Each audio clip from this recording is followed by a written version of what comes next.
Hey, John Martinez here, and I want to talk to you today about the only two things you ever really need to find out for any sale to occur.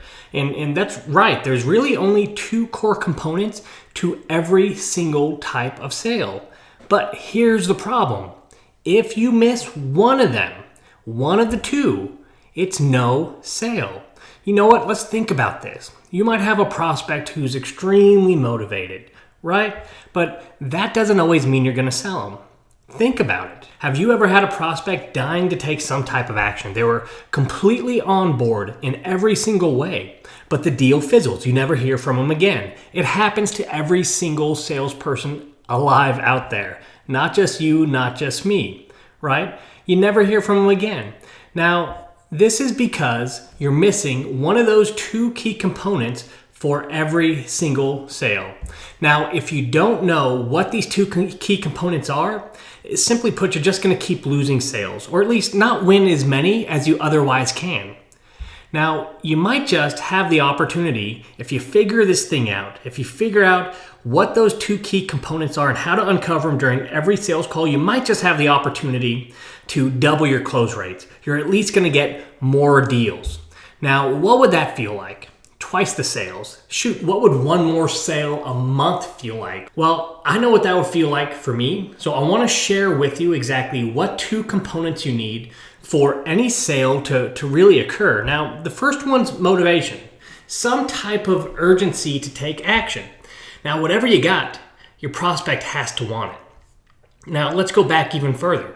A sale will never ever take place unless it solves a problem, and that prospect, your prospect, wants to solve that problem. So as a salesperson, the first thing you should always be focused on is how to uncover the problem. And after you uncover that problem, you need to agitate it.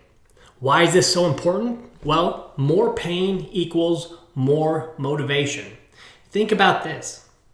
If you have maybe a little tiny headache, what kind of action will you take?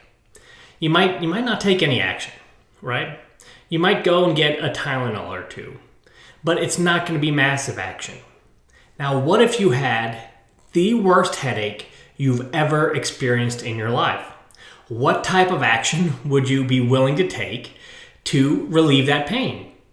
Would you just let that slide by? Would you just grab an aspirin? Or would you be searching for solutions online, going to the doctor, downing Tylenol, doing whatever you could do to get that pain to go away?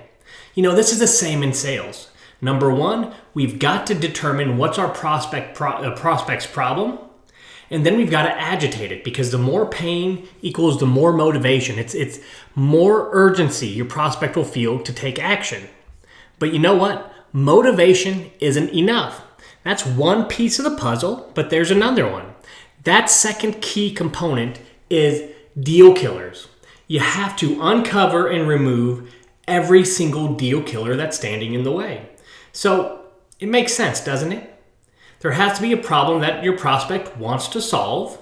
You obviously want them to want to solve it very badly, but you also have to remove everything that's going to get in the way from them solving it, right? Let's go back to the headache scenario, okay?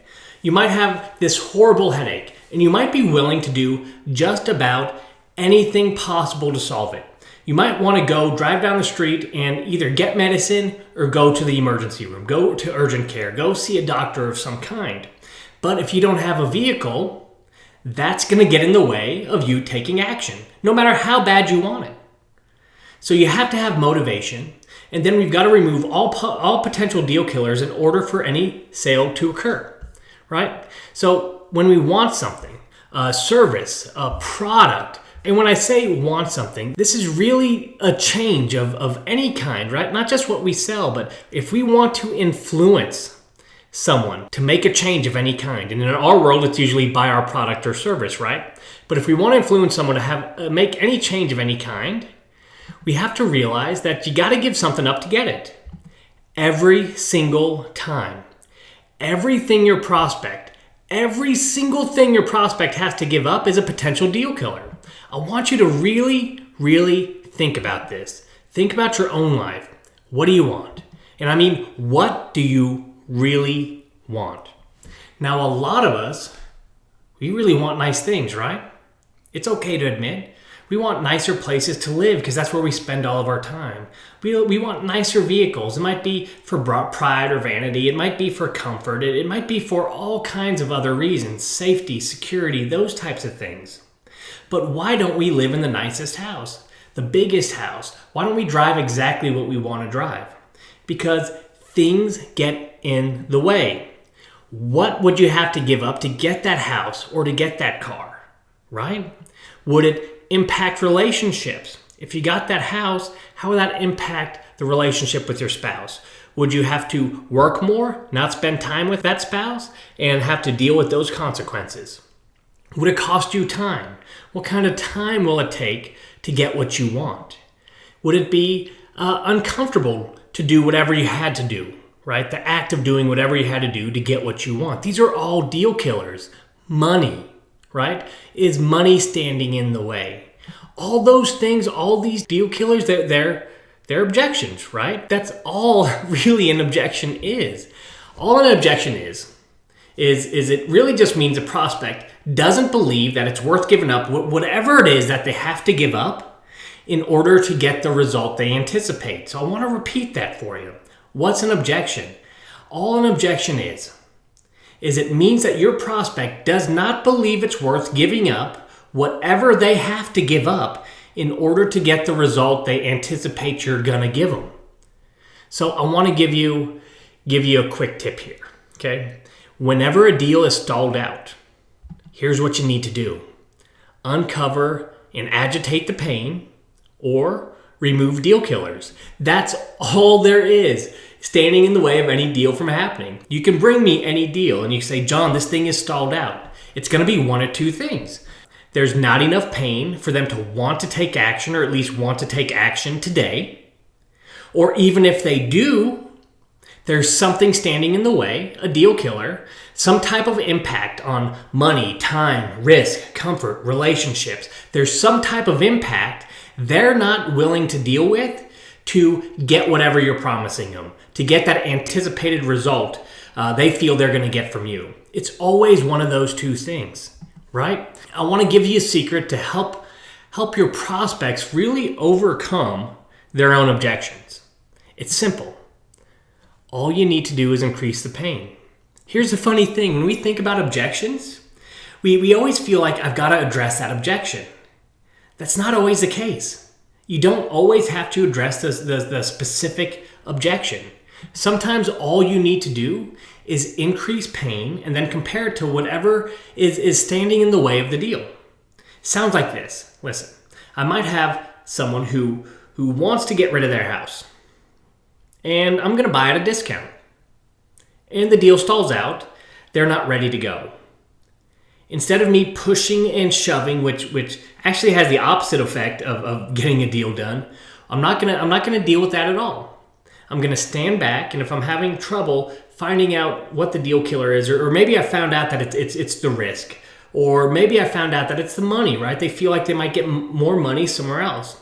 What I'm gonna do to create an urgency to take action today is I'm not going to worry about closing them down. I'm going to increase the pain until they close themselves. So I'm going to go back and I'm going to really agitate whatever problem they brought to me. I'll say something like, you know what? Something's been sticking with me. You mentioned the stress, the pain, the this, the that. Why'd you bring that up? What's going on? And I'm going to stay on that topic until they get into emotional impact.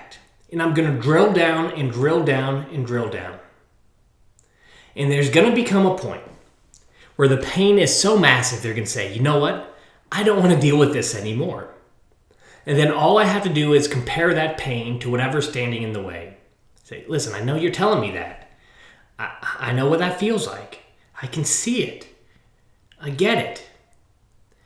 But is it worth taking a few dollars less to get this behind you, to get the stress relieved, to get the pain, the extra hours working, the time not spent with family? Is it worth taking a few less dollars for your house to get this done and get this behind you? All we have to do is agitate the pain, then compare it to whatever is standing in the way of the deal. And that thing standing in the way of the deal is a deal killer. It is always something that has to do with something they need to give up. Do they need to give up that comfort? Do they need to give up a little money? Do they need to give up their standing with their spouse? There's something that your deal is going to impact, whether it's relationships, time, money, risk, comfort. There's something your deal's impacting. Figure it out, increase pain, compare the two, and you slide right past the objection. Now I want to ask you another question. What would your business look like if you could slide past any objection? What would your business look like if you knew how to systematically dive into pain, find it, go deep, agitate it, pull out all the deal killers, help your prospects overcome all of their own objections, and move forward? What would that look like? What would that feel like? Well, if you want to find out, stay tuned, because we're going to hit all that stuff in our 21-day series. I'll see you again tomorrow.